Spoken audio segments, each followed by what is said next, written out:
তোমাদের দুই নৃত্য দেখার জন্য তোমরা নৃত্য আরম্ভ করো। তাই বলো, আমরা তো একটু আগেই নৃত্য করে গেলাম, তবে আবার নৃত্য করতে হবে কেন? এই কারণের কৈফিয়ত আমি তোমাদেরকে দিতে চাই না। নৃত্যস্থলে ডাকা হয়েছে তোমাদের নৃত্য করার জন্য, তোমরা নৃত্য আরম্ভ করো। তাই বেশ দেবরাজ, আজকে দেবর সবাই নৃত্য হবে। আজ আমি একটি কথা স্মরণ করে দিই। আজ আমি মনসাকে বলেছি, আজ যদি তোমরা ওই মনসার কাছে নৃত্য হেরে যাও, তাহলে স্বর্গ ছেড়ে তোমাদেরকে কথাটি যেন তোমার মনে থাকে। আমি আজকে বাজাবো।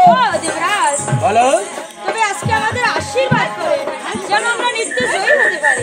এসে তাই হবে। আমরা তোমাদের প্রাণে ভরে আশীর্বাদ করি, তোমরা যেন নৃত্য জয় হতে পারো।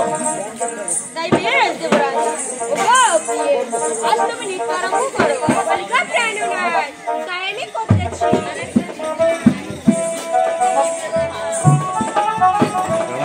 আমি বাজাবো, তোমরা নৃত্য করবে।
আমি কি বলতে চাচ্ছি, আজ তোমার দেবো সবাই 12 বছরও এই নৃত্য হবে না।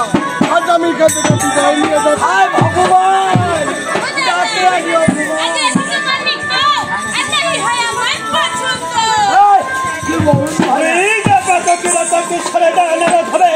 अपमार कल्याण कठोर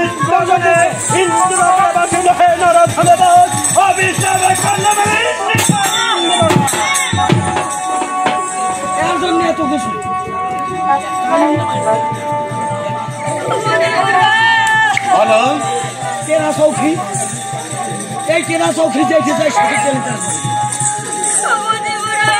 হ্যাঁ বলো আমাদের খবর করে দাও দেবর্ষি কি কথা ক্ষমা করে দিব আমি দাদু যে বছর ধরে কাটিলে নাই হবে ক্ষমা ওই ধরে ধানে কেটে দুঃখ লুটাইতে হবে চলে যাও তোমার সরবর থেকে তোমার বছরে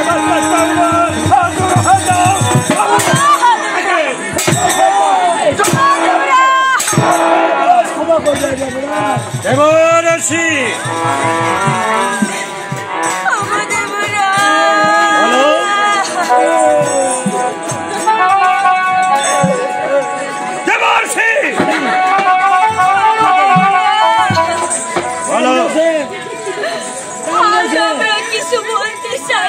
বলো তোমরা কি বলতে চাও বলো হ্যাঁ বলো কি বলতে চাও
বলো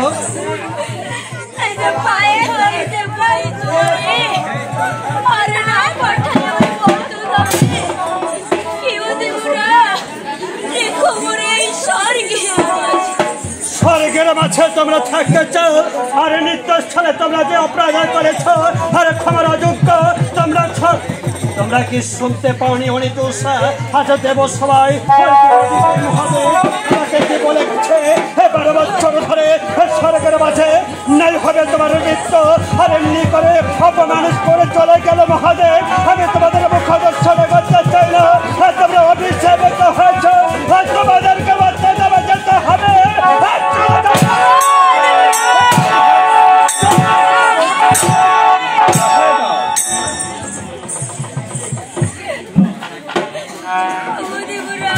হ্যাঁ বলো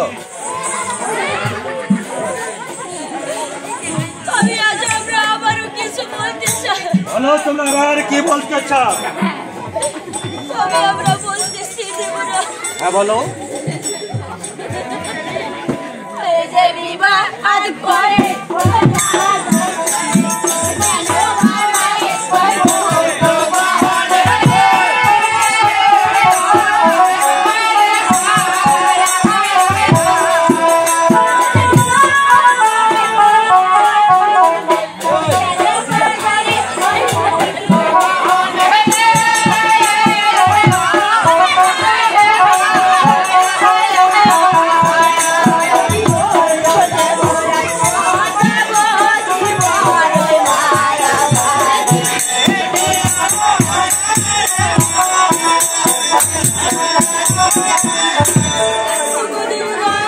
বলো